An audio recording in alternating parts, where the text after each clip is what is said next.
On the news tonight, President Bola Tinubu signed bill for the establishment of Federal University of Environment and Technology in Ogoniland. Nigerian Bar Association calls for ethical renewal on its professional conduct. Residents of Ibefu celebrate Abomoloku Cultural Festival amidst pomp and pageantries. From Nta Ijebu Ode News at 7, my name is Mercy Ezeshian. Here are the news in details. President Bola Tinubu has signed the bill for the establishment of Federal University of Environment and Technology in Ogoni. President Tinubu says this is a demonstration of commitment to the cause of the people of Ogoni and their well-being. State House correspondent Musbao Dan Wahab reports. In the history of agitation for environmental remediation and sustainable development in Nigeria, Ogoni community readily comes to mind. Their clamor for action has been loud for decades.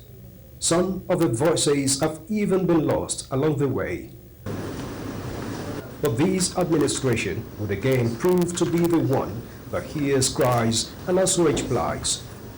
In the series of efforts to resume the oil exploration, which has been on hold for decades in these oil-rich endowments, this moment comes as significant and decisive. A bill that has endured since 2019 in the National Assembly finally received the most expected attention. Thank you, Mr. President.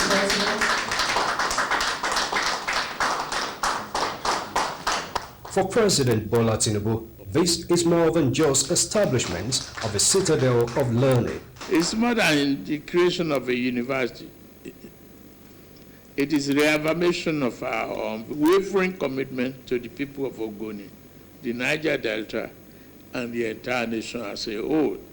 The president says his administration is fully committed to the healing processes that guarantee sense of belonging for all parts of the country. By signing this bill into law, we are taking a decisive step towards addressing historical grievances and creating new opportunities for learning, growth, and prosperity. The university will serve as a center of excellence, equipping young Nigerians with the knowledge and skill to tackle pressing environmental challenges, drive clean energy solutions, and contribute to our national sustainable economic development. The signing of this bill into law by His Excellency, the President and Commander-in-Chief of the Armed Forces, demonstrates a strong commitment to addressing long-standing concerns and fostering a sustainable development in Ogoniland and Nigeria. The university will support our oil and gas sectors by creating middle-level and high-level jobs to the community. For the Ogoni leaders, this is a reassuring moment that signals a new dawn for their communities. And it is our duty to sustain this beacon of hope for future generations. I therefore call on the Ogoni people to share their swords and remain peaceful yet vigilant as the ongoing dialogue process progresses. The hopes of the Ogoni people are clearly being renewed under this administration, and the negotiation between the federal government and the leaders of the Ogoni community continues under the coordination of the National Security Advisor, Nuhu Ribadu. And apparently more breakthroughs are imminent in the nearest future. From the State House, Musbao Dan Wahab, NT News. The federal government of states and development partners are committing resources for the construction of more than 10,000 kilometers of rural roads aimed at enhancing food production and improving access to markets in farming communities. This initiative coincides with the Federal Ministry of Agriculture hosting the 8th edition of the World Bank's Rural Access and Agricultural Marketing Project Implementation Support Mission in Abuja. Musa Baba Alihu has the details. The federal government, state governments and development partners, including the World Bank, are collaboratively funding rural road projects across the country. The initiative, being executed under the Rural Access and Agricultural Marketing Project, aims to construct 10.07 thousand kilometers of roads in rural communities. Stakeholders involved in the project are convening for the 8th time to evaluate the progress achieved so far. Your tireless efforts have been instrumental in advancing the project's objectives, ensuring that rural areas are not just seen as peripheries, but as vibrant hubs of economic activity and growth. For us, RAMP, it's really critical in our partnership with the country as the importance of this project to support food security, agricultural productivity. Ali Sabi Abdullahi, the Minister of State for Agriculture and Food Security, stated that to date, state governments have awarded contracts for the construction of 2,743 kilometers of roads, which are currently in various stages of implementation. Our commitment to transforming this sector is unwavering, particularly in fostering initiatives that enhance rural access and marketing of not only agricultural commodities, but moving people closer to life's necessities such as education, health, and other social amenities within our communities. States that met the World Bank criteria will have access to $30 billion, which will be disbursed over 2 years following project approval. Musa Baba Aliyu, NTA News. Ministry of Livestock Development says the decades of compromise of safety of animals on slaughter slabs across abattoirs in the country are over. Minister of Livestock Development Idi Muktameha says this during a thorough facility tour at Amosu Abattoir in Oyo State. Yusuf Jika reports. Amosu Abattoir in Oyo State has the capacity of slaughtering 200 cows and other ruminants daily, with various enterprising outfits for partakers in the production chain to benefit. I'm satisfied with my business. We try to ensure that the meat that come out of here is safe and wholesome. The waste can be used to generate energy for the benefit of our people and also for the issue to do with the environment. The abattoir, which is equipped with a state-of-the-art facility, is still battles with challenges of smooth takeoff and operations. I only hope that we can review a lot of things that have gone wrong with a view to scaling things up. These, the minister says, will be properly reviewed with drastic measures put in place to salvage the situation and make provisions for only animals safe for consumption on various slabs of the abattoir. We want to see that animals that are slaughtered here today have passed that antenatal inspection and certified all right for slaughter. After the slaughter, the meat is inspected. It is also certified for human consumption. It is stamped and receive that certificates of quality control. These are procedures that we want to put in place. Inspecting several facilities all across the nation to see how the government can be of help or assistance to the people. Mukhtar Maya says partnerships are being built up to galvanize support towards making the livestock industry a part of the Nigerian economy through positive reforms. Yusuf Jika, NTA News. The twin forces of corruption and dishonesty have remained long-time challenges to African nations, Nigeria inclusive. As part of its contribution to societal development, the Nigerian Bar Association says it is supporting the call for ethical renewal, leveraging on its rules of professional conduct. This was at the sensitization program for legal practitioners in Abuja. Dele Atumbi has the details. Periodically, reports emerge in the media about an indicted corrupt individual or another, or an ethical breach in Nigeria. Whether true or false, legal practitioners are sometimes alleged to be complicit in these deals, which some senior lawyers say could be due to lawyers' unfamiliarity with their duties to the society under the rules of professional conduct for legal practitioners, which now incorporate anti-money laundering guidelines.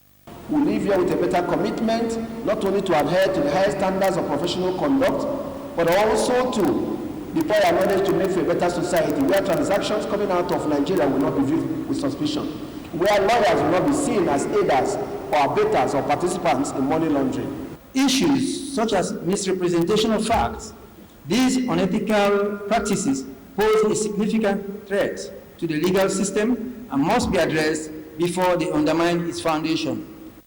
Next month, Nigeria will be due for a review of its compliance with the anti-corruption ethics in order to exit the global grey list of compromised countries. The NBA should be in the lead of ensuring that the fight against money laundering is in force. Doing that is ensuring that every lawyer understands the rules of their professional conduct. Although the NBA Legal Practitioners Disciplinary Committee oversees the rules of professional conduct, legal practitioners are calling for public support in rejecting corruption in the society.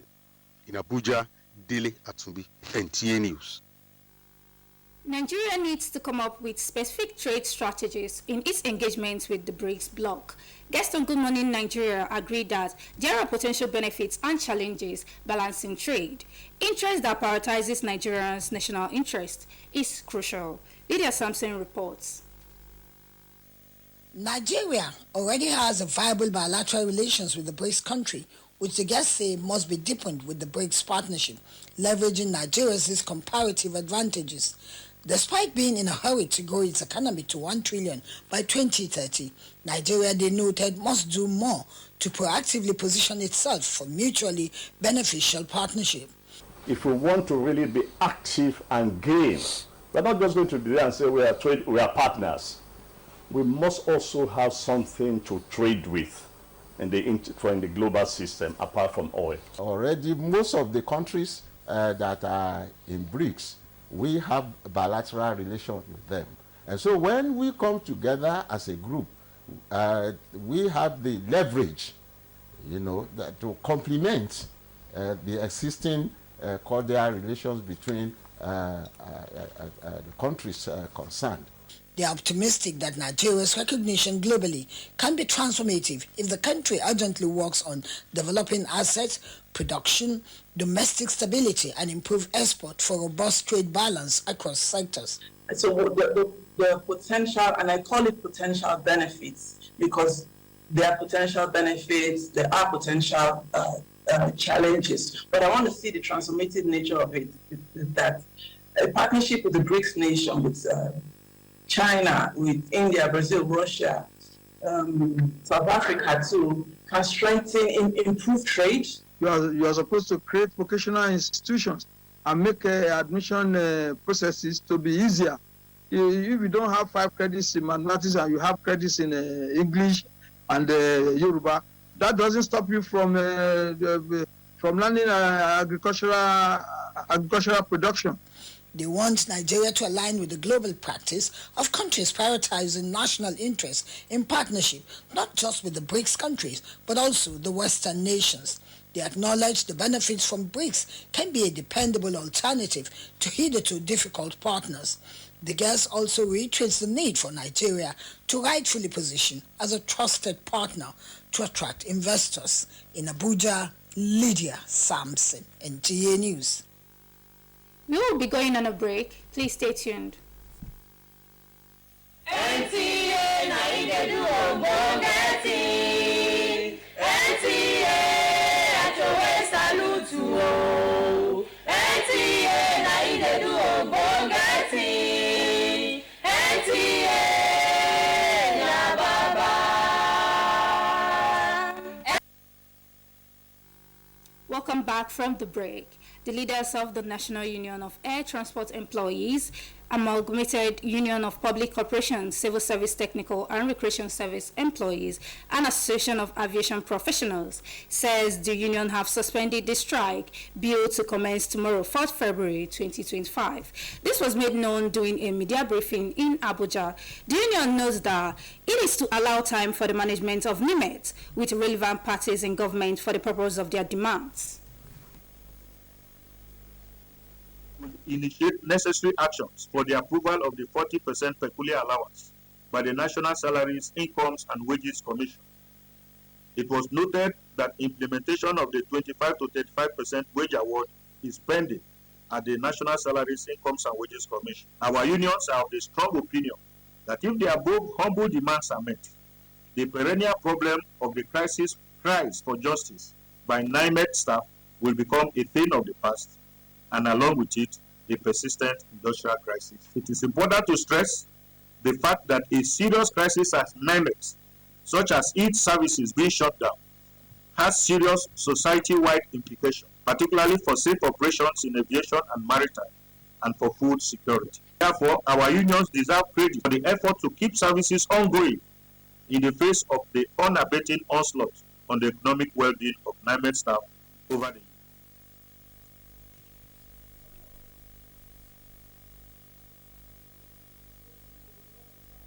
They urged President Bola Tinubu through the Minister of Aviation, Festus Keyamo, for urgent intervention towards resolving pending issues affecting the union.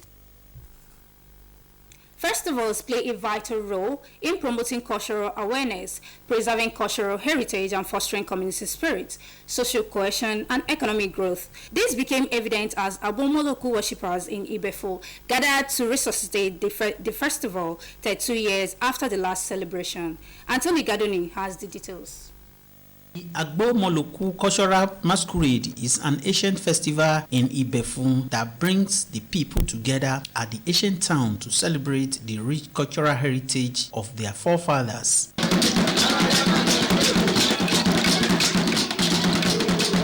A vibrant display of traditional music, dance, and artistry, Agbo masquerades adorned in intricate costumes, crafts, and masks showcased their agility and artistry.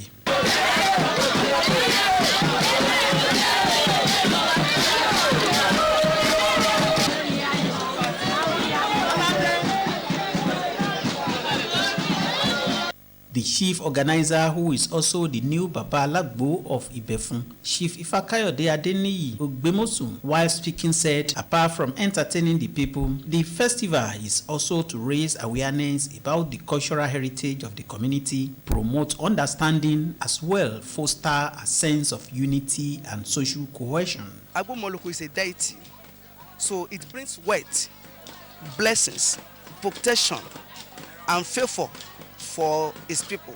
So it's an identity that represents the power of the ocean.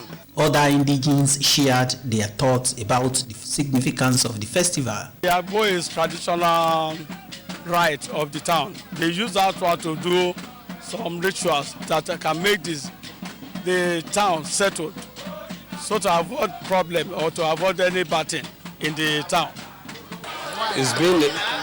It's been a while we have just hosting like this. I'm very happy.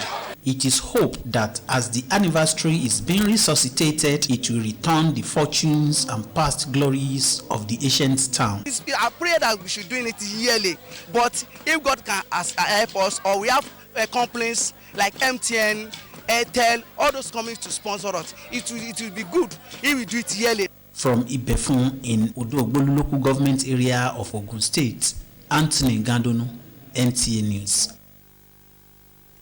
That's all we have for you today on Nta Ijebu Ode News 7. Thank you for joining us today. Good night.